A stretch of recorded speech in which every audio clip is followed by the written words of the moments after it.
let's talk about maximizing your productivity during National Novel Writing Month, also known as NaNoWriMo. Now, I will be giving you a bunch of tips in today's video, so be sure to stick around. I'm going to tell you how I went from actively avoiding writing, because let's be honest, I wasn't really writing much of anything before that. And if I was writing, it was basically staring at my computer. But now I'm writing about 2,500 words a day, which feels absolutely amazing. I'm loving my writing as well. So we're gonna be talking about that, so make sure you stick around. If you want weekly videos on writing, publishing, and book marketing, then be sure to hit the subscribe button as well as the bell notification icon.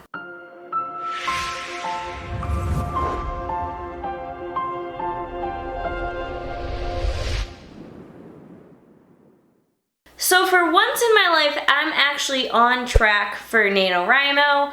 I'm exactly where I need to be. I'm about to hit the halfway mark for NaNoWriMo, and we aren't even, like, at the time of recording this, we aren't even at the halfway point for the month. So I feel amazing and very, very accomplished. So I'm going to be sharing some of the tips that I found that help me stay focused, help me stay productive, and help me stay loving my work. So first things first, and this is the biggest thing for me, it may not be for you, but look at what you're writing. And when I say that, I mean, think about what you're writing and if you like it, because if you don't like it and you really can't dive head on into it, you're not gonna have success writing it. Now, the previous story I was writing was called Sick and Twisted, and I really love that story. I can't wait to publish it one day.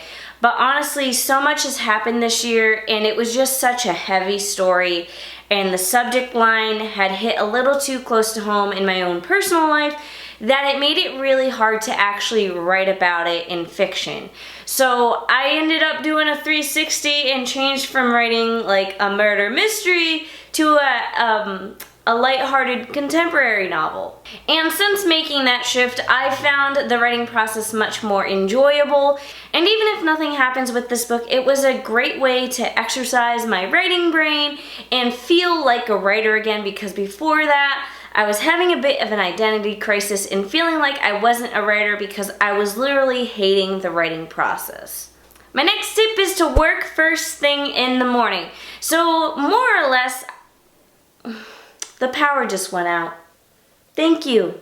Thank you. Okay. The power just went back on.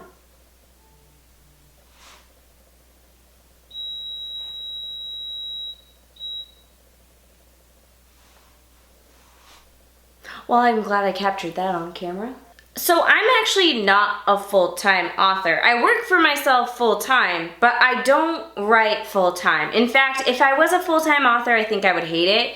I don't like putting pressure on my writing in that way. I find it to be very unproductive for me. I don't like having the pressure of constantly pushing out stuff. I am not your traditional self-published author in that sense, where I don't enjoy spitting out books. I like writing when I want to write, and I don't want to make a job out of it, is I guess what I'm trying to say. So I would consider myself almost a full-time graphic designer. That's where the majority of my income comes from.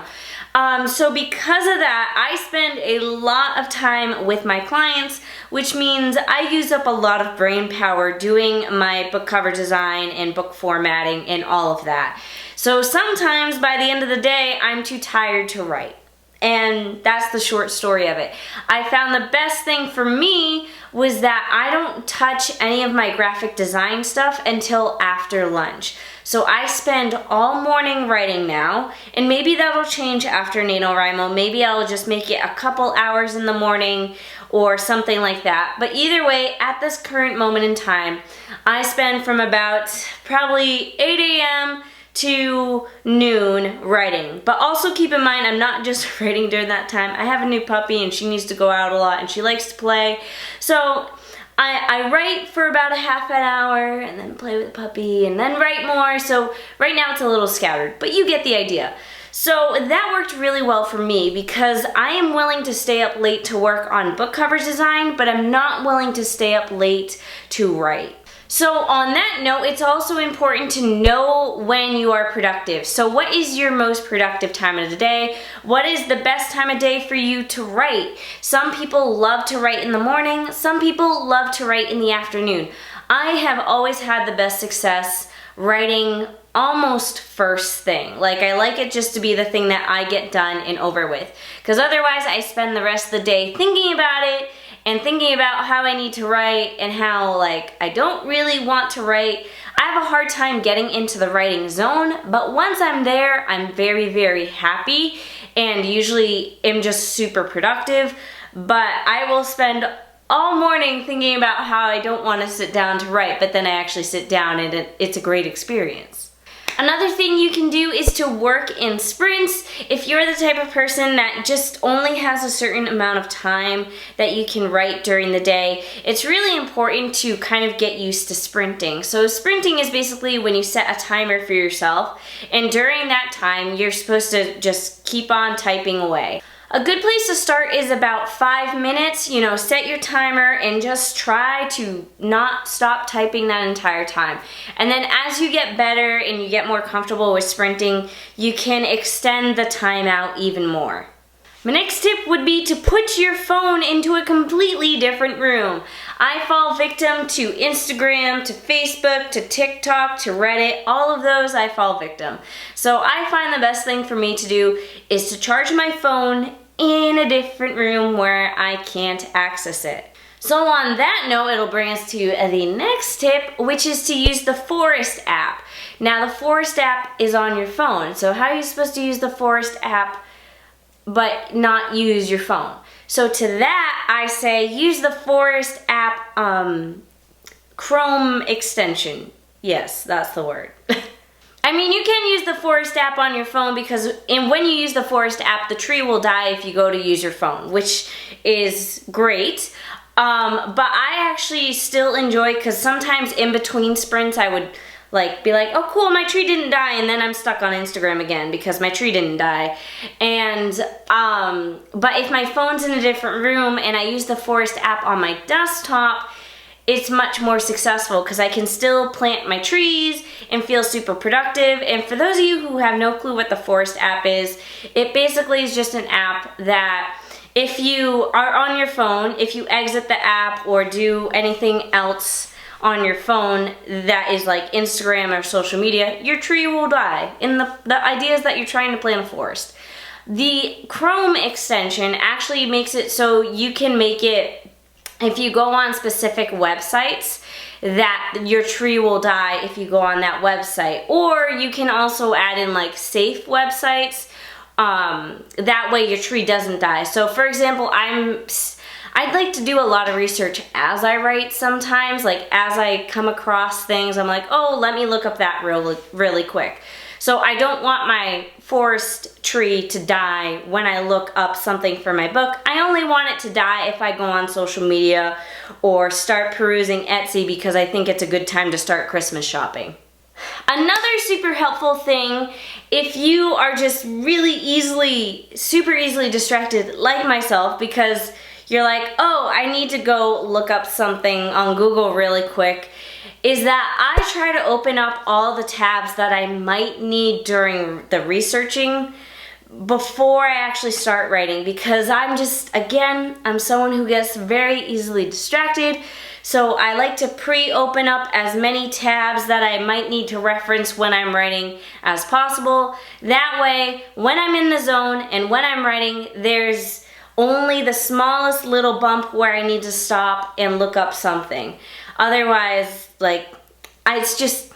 I can't break the zone when I'm in the writing zone. Otherwise, it's really hard for me to get back into it. So my tip is, again, to open up as many tabs you may need during writing before you start writing.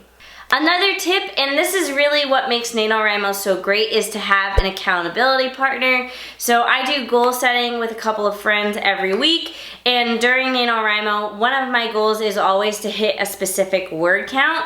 I didn't think that was going to be very effective, but the day we were supposed to come in and report to each other how our goal setting went, I was only at 15,000 words when I was supposed to be at 20,000 words for that day. So I literally spent all morning writing and actually ended up hitting the 20,000 word mark. And that is why accountability partners pay off, because you are forced to stay accountable. And last but not least, my last tip is to give yourself rewards. Now for NaNoWriMo, I gave myself a couple of different rewards. You guys might have even seen the rewards because I had posted the page I made in my bullet journal on Instagram. And I gave myself a few different little milestones, and each time I hit one of those milestones, I got to get an award.